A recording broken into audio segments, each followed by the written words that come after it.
Hi gamers and developers, and welcome to another GTT vlog. On today's vlog we're going to talk about GameBoy 10, and this is a jam about making Game Boy inspired games. The jam lasts 2 weeks, and this year's theme was plants. So today we have team number 1 here, and the game made by this team was I'm Rooting For You, and I'm gonna let the members introduce themselves a little bit. So tell me your names, your roles, and how many jams you've participated before this one. Alright, so I'm Ricardo. I did a little bit of programming for the game, and I did compose the music and the sound effects. And this is technically my second jam, but it's the first jam I ever do here in GameDev Técnico. Hi, I'm João. I did the programming and a little bit of the dialogue, and this is, I think, my 5th jam, but the second one in GDT. Okay, so in today's vlog we have a little bit of surprise here, because the team was composed of 4 people. So the programmers were João, Ricardo, and your dear host, me, by the way. And we had one artist who is not here, Joana Gonçalves. So, besides that, on audio, like Ricardo said, he worked on audio, and narrative, me and João worked on that behalf. So, a little bit about the game now. I want you guys to tell me a little bit about what is the core of the game. So the core idea of the game, the theme was plants, so we decided to create sort of like a Tamagotchi game, where you have to take care of a plant. But we wanted to make an idea that was a little bit more original than that. So we played with the idea that taking care of plants is not such a simple task. It takes quite a lot of responsibility, and your actions do affect how the plant behaves in the end.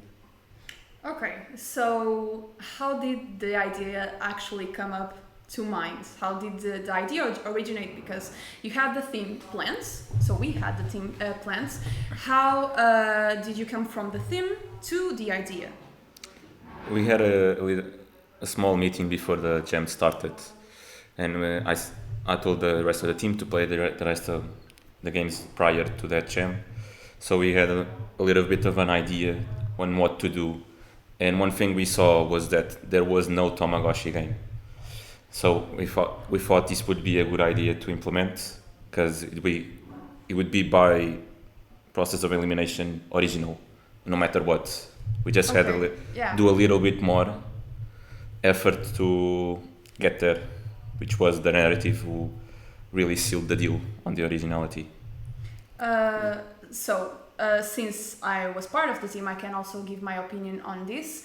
I think part of the idea also originated because Tamagotchi was originally a Game Boy game, and I don't think it's something that it's very seen often in these types of jam. So it was easy to make. We had time to work on other roles. Like I said, the 3 of us worked on more than one role, and I think that's part of it. So now, regarding the time, we only had 2 weeks to make the game. So what was the strategy to develop the game in the given time? So I guess one thing that helped a lot is that we started small, and we never tried to bite way too much that we could show off. So we planned the game in the beginning. We tried to imagine how long it would last, and we simply started building the game little by little. And I'm quite glad that we did that, because 2 weeks, at least to me, it seems like a lot. It is still not a lot of time, and we still got our plates like full until the very end when developing this game, which at the beginning we were fearful that it was way too small. We did prolong the game a little bit there, but yeah. Actually, I'm glad that you mentioned that, because one thing that we talk a lot about here in the vlogs is people say often that 2 weeks seems like enough times that I can work without like pressuring myself too much. And what happens occasionally is that you learn throughout those 2 weeks that it's not enough time. So I'm glad that you mentioned that, and I think actually we came out with a good plan because we made the game small and then we extended it. So I think that worked on our behalf. So regarding the jam itself and more about your personal experiences, what did you learn throughout the jam? I learned a lot about Unity.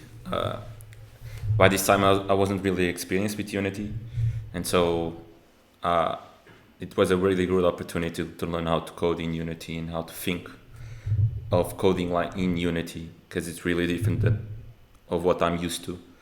And so it was really good it was a really good experience to learn that.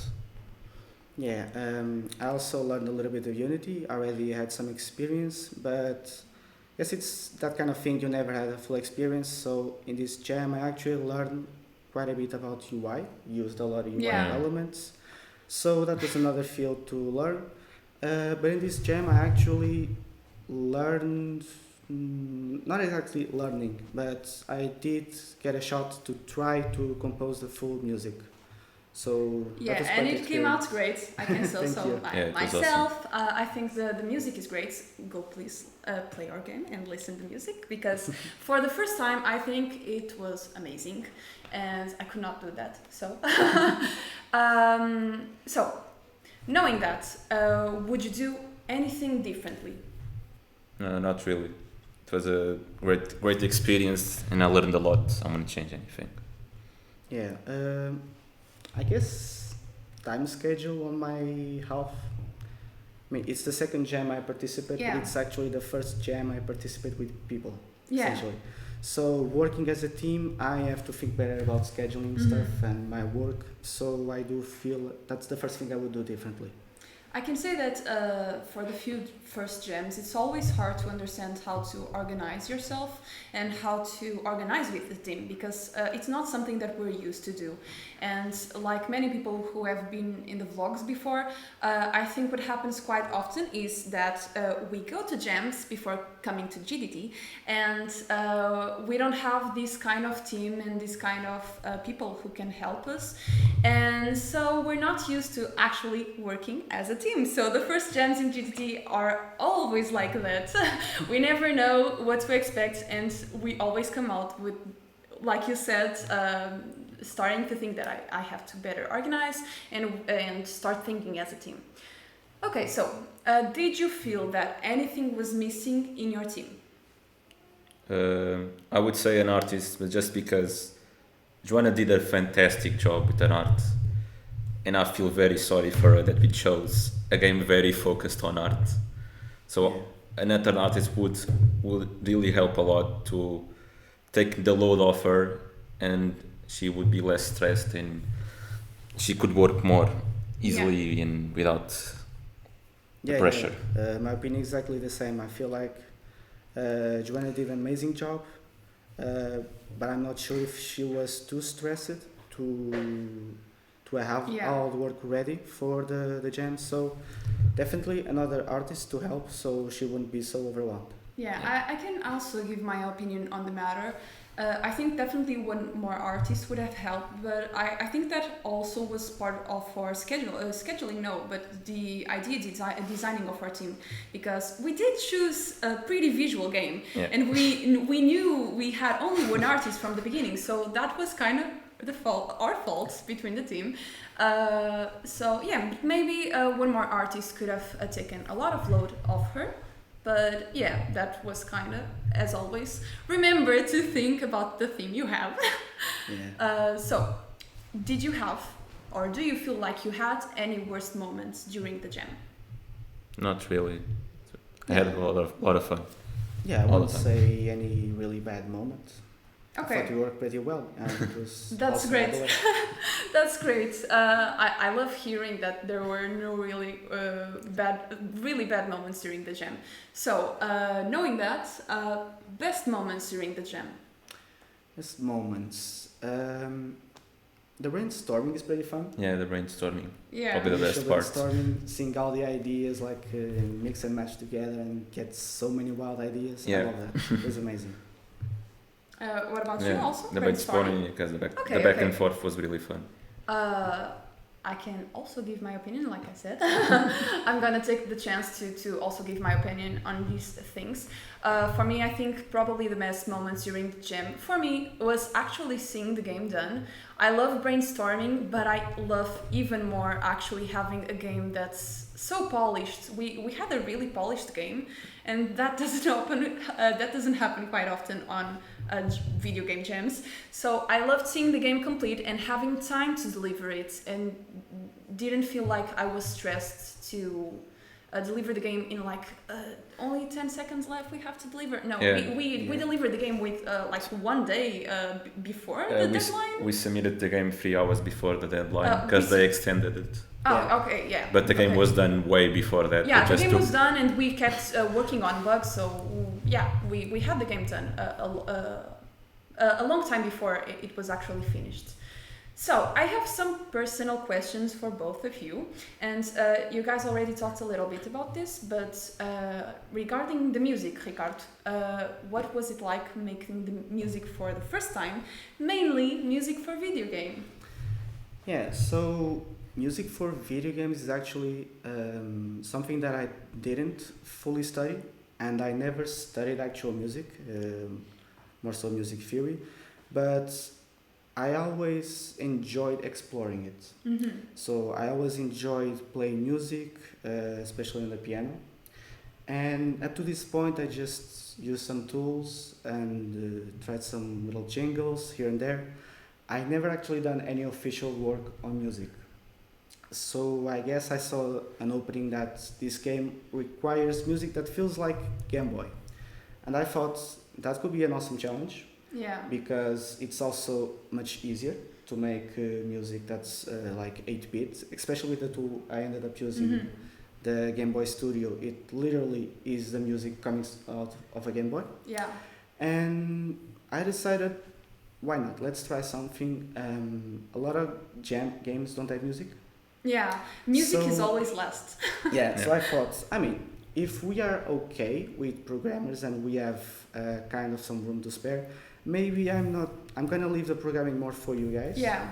And try focus on music. See if I can do something fun here. Yeah. And something enjoyable. And I think that worked out great. Well, Ricardo didn't mention, but I think he made like 8 different musics. Like between 6 and 8 different musics. That's quite a lot for 2 weeks. Yeah. At least on my point of view, that's a lot of music. Yeah, because And not only music, also sound effects. Come on, that's a lot of music for the first time and for just 2 weeks. So I congratulate you on that because I couldn't do it. So this one is for João, and you worked on the narrative for this game. So what was it like to work on? I don't know if this is the first time you worked on narrative, but what was it like to work for narrative? A game so keen on narrative. this was my first time doing actual narrative in a game, and it was really fun. I didn't do the ending dialogue, which is the more philosophical and more deep one in terms of emotions and etc. But I did all the funny dialogues in between. Yeah. And depressing dialogues. So João was the funny man, funny man narrative, And that the comic relief. And that was really fun. I had a blast, and I think you enjoyed my dialogues too. Yeah, Yeah. I did. Yeah, very I much. did. Also, I can say that I also worked on narrative, and I've worked on narrative quite a few times before, but I never worked with another person, and it's quite fun to work on narrative with another person, because when you're just you, I think you can write some dialogues, but you don't have someone else to give an opinion on the matter. You can ask your team, but it's not always the same thing. So 2 people on narrative, at least for us, it worked great. Also, I'm really bad at writing. Please use a free grammar check. Yeah. They exist, and they're very useful. They exist, they're very useful, and that's a very good advice. So, Joana is not here, but I asked her to give me a quote so I can read to you guys about what was her opinion on the jam. and she wanted to talk a little bit about the art regarding the characters. So, spoiler alert, if you haven't played the game has 4 endings, and 3 of those endings have these characters that I'm going to talk about. So if you don't want to listen about it, skip ahead.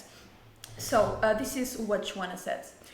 In terms of art part of the project, I would say that the important points of the game were to create different character designs that fit the way the player interacted with their plant, deciding to try to maintain an androgynous feeling to their sprites while trying to keep it in a cute but simple style. The overall aesthetic of the game was based on the virtual pet style of games, while keeping the style more with the times. For the one that was pampered the most and considered the most beautiful, the idea was that it would be based on a flower, and I based my concepts for it on both a lily and on a tulip, since I find their physical forms interesting to try to humanize. The final sprite was based on the lily's concept art. For the one that was treated normally and with just minimal care, a cactus came up to mind, immediately since it's not high maintenance plant and can live a long time, but its prickly thorns almost tell us to stay away. So I wanted to give that bittersweet feeling in the design. For the one that was fed meat and was treated harshly, a Venus flytrap fitted the idea of a plant that turns evil, since the plant itself eats bugs and has a menacing look with that sharp mouth of its. But the plant is quite cute and small, so I don't think it would make someone fear for their life that way. I wanted to give a bit of a gothic evil queen look, and with parts of its body showing the insides, as if to show that while it grew strong, the plant could never fit with the rest of the humans. And I agree fully with this quote. Like we mentioned before, Joana did the art, mainly the main sprites. So the character design for the endings of the game was made on her part. And in my opinion, I think the design she did enveloped the story very well. I think the characters are perfect, and I don't think I could imagine them in any other way. What about you guys? Yeah, exactly the same. I even feel like she did an even more amazing work because she had to draw art for pixel art, which is already a challenge. Yeah. And she also had to do art that only fit 4 colors because the Yeah. game has that limitation. It has to Exactly. feel like a Game Boy, so we only get 4 colors. So even then, she made amazing sprites. They look so expressive with only those colors. It's amazing. Yeah, because that was also the challenge in the Game Boy. There's only 4 colors, so she had to draw everything with that in mind. And I think more impressive is that Joana made a sketch before she started actually doing the pixel art, and she did the sketch so quickly. She worked so fast, and the pixel art came out so nice. And I can't fathom for the life of me how she worked so fast with so little colors, because it's very hard to make so many shadings with that amount of colors. Yeah. So next question. Do you want to keep developing the game? Definitely. I think there's really good ideas here. In fact, we had some ideas that we didn't have the time to put. And there might be 1 or 2 things we could do immediately if we want to start developing next. But I feel like the idea can be expanded so much more. We could make a game that's way longer, with way more choices and even more personality that we have. Yeah. João? The game is pretty polished at the stage that it is, so just a matter of adding things and expanding on what we have to make an even greater game. Okay. In my opinion, I think I quite enjoy short games, and I think our game in specific is short and sweet, so I love it very much. And I think maybe I would only work a little bit on the game to fix some little small bugs that we have. But yeah, I could see the game getting bigger. So, final question. This is the best one. So, do you have any advice to the viewers back at home? Use free grammar checks. Like we said before, use free grammar checks, because that's very important in a narrative They game. exist. They're very good. Use them. Yeah. If you don't know how to write. Good advice. I'd say always playtest the game. In the end, in the middle, it's harder to playtest in the beginning, but it's very important to understand if the game is too hard or if it's too small. For example, initially we had no idea of making minigames, but we decided that game was too short. Yeah. So we added minigames, and that alone gave our game such a different vibe. Yeah, it's true. It's so true. really testing, because there's initial ideas, but there's always stuff that's come around and ideas that work and don't work. But the only way to know which works and don't is testing all the way to the end. And also try to play test with people that you can play test with the people that are involved in the development of the game, but try asking for family members, friends to play test the game, because sometimes to the developer the game can be quite easy, but to the people playing it then it might be too hard. So that's great advice from both of you.